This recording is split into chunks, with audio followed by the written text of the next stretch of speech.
What's going on, everybody? My name is Ben and welcome back to the bench for a brand new episode here on Ben Builds. We are moving forward today, guys, on the Re.2005. Last week I actually caught a pretty nasty flu, so it took me out for the weekend. So we're going to jump back in, get back on the bench, start getting some more work done here on this awesome aircraft. Now, last time I worked quite a bit on the cockpit, went ahead and got the flooring all done, got my seatbelts in there, went ahead and worked on the sidewalls, added in some wires, did some extra parts and detailing here and there. So yeah, looks pretty good. I'm happy with it. So today I want to go ahead and move on to the rest of the aircraft, get the fuselage together, start working on the wheelbase. The wheelbase are going to be a little bit more complicated because there's a lot of stringers and whatnot that you build for the inside detail. So that's going to take a little bit of time. But no worries, we should be able to get it done pretty decently. So let's go ahead and jump into our very first time lapse here, guys. I want to start off with the cockpit area, get that all installed into the fuselage, get the fuselage buttoned up. I have a couple of extra parts and pieces I should probably put in there, such as I think it's a compass of some sort here on the top of the coping. But let's go ahead and jump in there, guys. Let's get this party started, get back into it and see what we can do.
All right, everybody, so we are back and we're going to move over from the fuselage onto the wheelbase, which I think is going to be a little bit more complicated. Now, the one thing about these types of kits is that, well, we do have some larger ejection pin markings, and we should probably go ahead and take a few of those down just to be on the safe side. You never know when they're going to start interfering with part fit. Also, none of these parts actually are labeled or numbered there on the sprue. You have to go ahead and refer back to the instruction manual to find the correct parts and pieces. So that's what we're going to have to do for the wheelbase. And there are a lot of parts here. All of these we're going to have to keep referring back to the very first page of the instruction manual. Then we have to make sure we line up the parts correctly, go ahead and match up the diagram, and we can get an idea of what number each part is. A little bit more complicated, but again, this is a somewhat limited run kit, so that's actually to be expected. So with all that done now, guys, let's go ahead and start clipping off some parts. We're going to go ahead and start building up these wheelbases. They shouldn't go too badly, to be honest. Every part is actually kind of keyed into certain positions there in the wheelbase. So we can go ahead and just drop those in place, drop a little bit of glue on there, and we're good to go. Let's go ahead and jump in here, guys. This actually is going to be kind of fun. Let's build everything up, see what trouble we can get into. Let's do it.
All right, so with all of the wheelbase built up, we're gonna let that cure, and I'm gonna grab some super glue so we can start filling up some of these seams. Now, to be honest, most of the seams are actually really nice. I haven't had too many issues with part fit here. Did have to do a little bit of clamping though to get a couple of the areas closed, but now we're gonna come in and we're gonna fill up a couple of these gaps with some super glue and accelerator. With these limited run kits, sometimes the sprue gates are really large and it's kind of tough to get the parts off the sprues. So this way we're gonna come in and we're gonna just fill up a couple of these areas, and then we can come back and we can sand them out. Should be good to go. So far so good though. I mean, honestly, this isn't a terrible kit considering it is a bit more on the limited side of things. It's going together really well. So far so good. I'm having a blast with this one. We're also going to go ahead and clean up the intake. This is a 2-part deal, and I was a little bit concerned that we would have a large seam line that would take a lot of effort to get out. We do have a little seam line, yes, this is true, but a couple of swipes of the jeweler file, some sanding and whatnot, we should be able to take care of that without much hassle. Also, I want to make sure I can thin out the opening, which is slightly flared, clean up the outer portion, then we can come back in for the inner portion, carve it out with a bit of an X-Acto knife, and then sand it down with a curved jeweler file. Then we go ahead and just drop them onto the model kit, get this thing all wrapped up for today. I do want to go ahead though, before I add in any of those, I want to get onto the jeweler files and the sandpaper and start cleaning up some of the fuselage seam lines that I've just repaired. That's also going to mean doing some rescribing. So we're going to go ahead and jump back into a time lapse, and real quick, luckily for us, not a lot we have to go ahead and fix. We're going to go over a couple of those seam lines, polish them out, sand them down, then we'll rescribe some of the lost detail, and we'll add in some detail parts. Let's do it.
Now with all that nicely sanded out, I think we're good to go ahead and start attaching some of our fuselage detail parts. We have these large fairings that go ahead and glue onto the top of the cowling. We have one already molded in there. We had to do a little bit of clever cleanup around that one, but that is good. We have 2 larger ones we have to go ahead and glue down, and they give them to us here as a separate plastic part. Clip it off the sprue, we can sand it down just a little bit, taper it in, then we go ahead and glue them down to the fuselage. This isn't the first time I've had to add in fairings and whatnot. I remember building the G.55 a while back, and that also had me add in a couple of extra fairings here and there. Here we only have 2. I believe the G.55 had a couple more than that. So we're gonna go ahead and drop a little bit of glue down here onto the model. It gives you a nice little flat space, so you know exactly where to put it, which is awesome. Drop it right in there. Just ever so slightly adjust it here and there, and then I can take a little bit more to me extra thin, spread it around the outside, making sure everything is nicely fused together. Not too shabby. Once this is nice and in place, we can go ahead and move on to the other one. We'll get both of these in, glue on our side intake, and I think we'll be ready to go ahead and move over with some extra detailing work. So this should be pretty fun. Guys, I gotta tell you, this kit is loads of fun. We're having a good time here for sure. Now, as I mentioned, we're gonna go ahead and move into another time lapse, and I wanna go ahead and add in some wiring detailing there for the wheelbase. Now, to be honest, I do have a lot of references that I've downloaded here and there, and I've got some pictures and whatnot.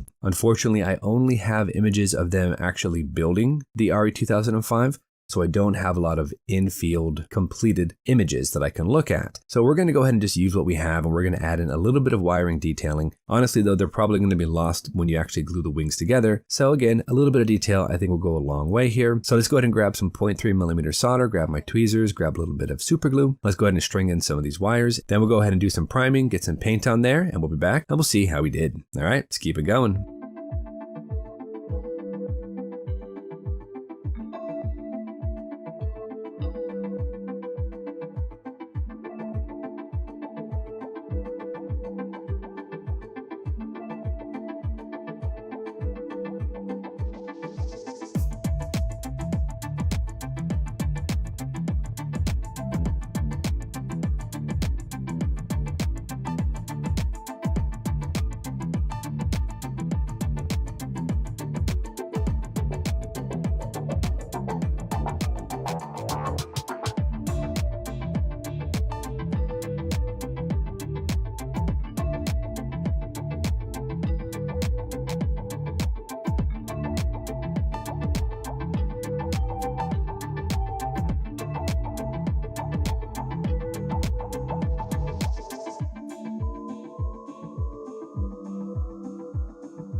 All right, we are back, everybody, and here is our Re.2005. As you can see, we've got everything nicely assembled here for the wheelbase. We got everything primed with Mr. Surfacer, painted up with some Gunsy interior green for Italian aircraft. So far, so good. I'm liking how it is. You can see I even painted the underside of the cockpit floor just in case. Next episode, we should be able to come back in and apply a little bit of Tamiya panel line accent. That should be able to pop some of that detail. I think we'll be looking pretty good. It's going to get you a close-up here, and you can see a little bit of the detail at least. So you can see we've got some of the detail here. All of these parts fit directly right into the aircraft. And to be honest, I didn't have any issue with part fit. All of these stringers dropped right into place. I went ahead and added that little bit of 0.3mm solder. Tried to wind it around and drape it under and over different parts. Give it a bit more organic look. For the cockpit, you can see I've got it all nicely closed up, did a little bit of rescribe, got my fairings glued in there, got my intake attached and tapered in, so that's awesome. Looking pretty good. We did a little bit of rescribing around the ammo bays right here and around the front cowling. That turned out great. So that is ready to go ahead and give a little light sand and we can start priming. Didn't have to do a lot of rescribing, luckily, just a little bit here and there to add in some of that lost panel line detail. Everything else has been fitting in place, has been dropping right there, and fit has been pretty decent, so very pleased about that. Rear tail wheel support is in there, painted, and I've also rescribed the lower surface of the aircraft. You can see here, it actually turned out to be a pretty easy straight shot there for the scriber. A little bit of a step right here, we can go ahead and tackle that next episode, but I think overall, these parts are really fitting together beautifully. Now when you go ahead and test fit the tops of the wings down to the bottom of the wing, you can kind of get an idea. You don't see a lot of detail in there, but you do see some. So I think just a little bit of work that we've done should be sufficient.